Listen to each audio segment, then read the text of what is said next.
Hey everybody, my name's Kyle, and this is Track by Track, music reviews, news, and commentary. So, I was driving home from dinner Sunday night, and I looked up in the sky and remarked to my wife that it was almost a full moon. I said, "You know what that means?" "Werewolves?" she asked. "No, a new Peter Gabriel song, of course." Although there's something to be said about the idea of a werewolf Peter Gabriel, that might explain his preoccupation with the cycles of the moon. In any case, with the full moon, we do indeed have another new song from Peter Gabriel's upcoming album, I.O. Playing for Time is actually a track Gabriel has been sort of workshopping for a long time in concert performances, and you may even have an early version of it in your music library already. It was actually the opening track on his 2014 live album and video, Back to Front. At that time, the title was Daddy Longlegs.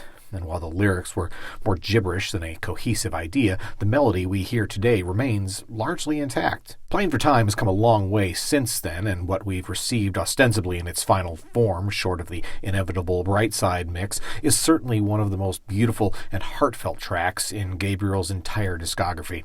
While I respect how other legacy acts like U2 and Gabriel's former tourmate Sting have endeavored to re-record their old songs with their older voices as an exploration of the impacts of time and age, it is refreshing to actually hear new songs written from that same perspective of maturity. On Playing for Time, Gabriel explores the idea of memory, of storing up a lifetime of experiences to be recalled, hopefully recalled, someday in the future. From the ridiculous to the sublime, he says he's getting it down, sorting it out. But importantly, it's not a solitary endeavor. In a macro sense, the chorus says everybody's playing for time, but it's those he's closest to that are clearly most important to him. It's his wife and children, as beautifully illustrated in the lyrics. There goes the sun back to where it came. The young move to the center, the mom and dad, the frame.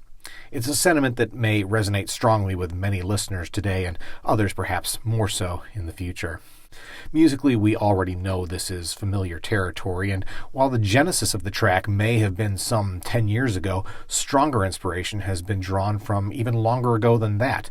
Not only did Gabriel lean heavily on his Oscar-nominated 1999 Randy Newman collaboration, That'll Do, he also brought in the same creative team from the orchestral arrangement. The result is exquisite, with many of the same players from the New Blood Orchestra contributing, all centered around Tom Cawley's gorgeous piano melodies.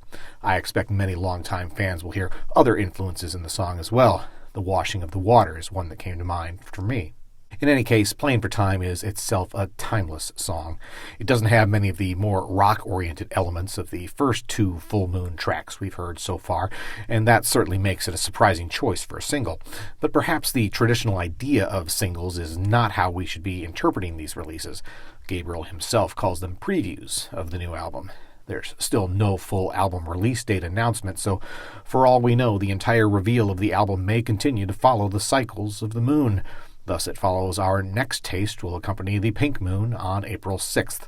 Just over a month after that, his world tour kicks off in Poland and then arrives in Canada and America in September and October. Once again, my name is Kyle, and this has been Track by Track. Thanks for watching, and I'll see you next time.